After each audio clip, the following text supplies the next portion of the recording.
Start.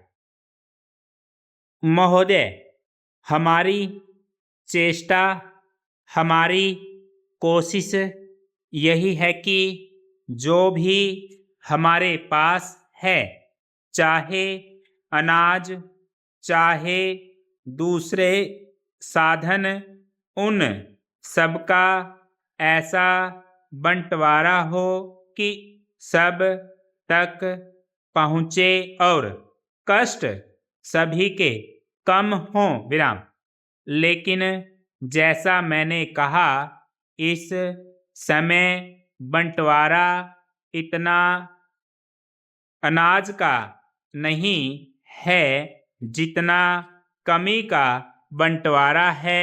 जिनके यहाँ कमी है, उस कमी में दूसरे लोग कैसे साथ दें, यह हमारे सामने प्रश्न है विराम।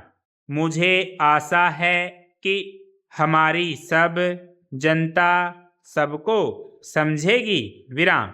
हमने विकास के काम हाथ में लिए और जो शिक्षा फैली, जो नारी जाति आगे बढ़ी, जो यातायात में फर्क पड़ा और अन्य बहुत से उद्योग और जो दूसरे कार्यक्रम चले, उनसे बहुत बड़ा परिवर्तन आया विराम।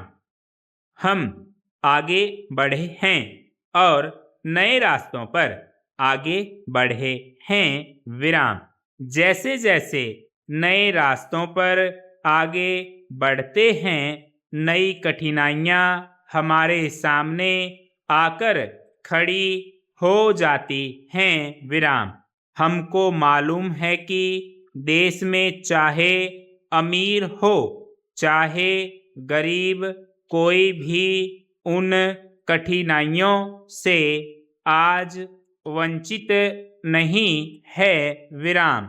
आप अखबारों को पढ़िए, अन्य बड़े से बड़े देशों के अखबारों को देखिए, तो वहाँ भी उसी तरह की हलचल है विराम।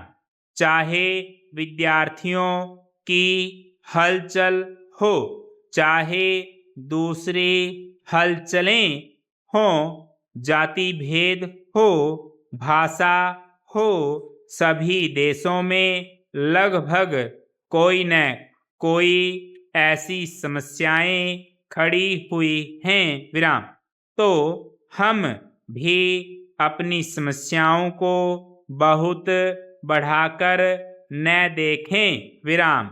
लगभग 2 वर्ष हुए हमारे नेताओं ने एक सुझाव हमारे सामने रखा था, वह यह कि शिक्षा मातृभाषा में हो, विश्वविद्यालय तक मातृभाषा में हो, जिससे हमारी शिक्षा सब तक पहुंच सके, जिससे लोगों की जो बुद्धि की शक्ति है वह फूले और फले, मुक्त हो विराम। लेकिन यह कब हो सकता है? प्रश्नवाचक। अच्छी से अच्छी चीज भी कभी कभी खतरे से भरी होती है विराम।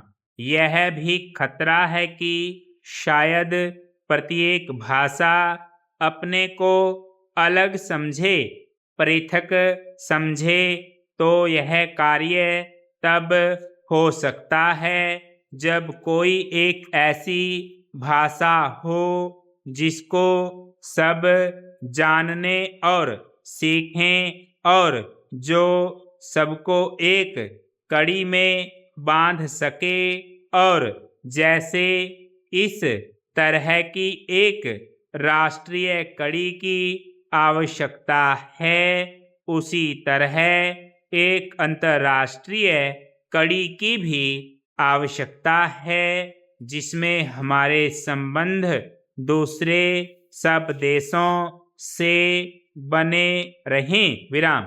यदि संबंध को भी हम काट देंगे तो हमारी हानि होगी और हम अधिक कठिनाई में आ जाएंगे। संपूर्ण विराम।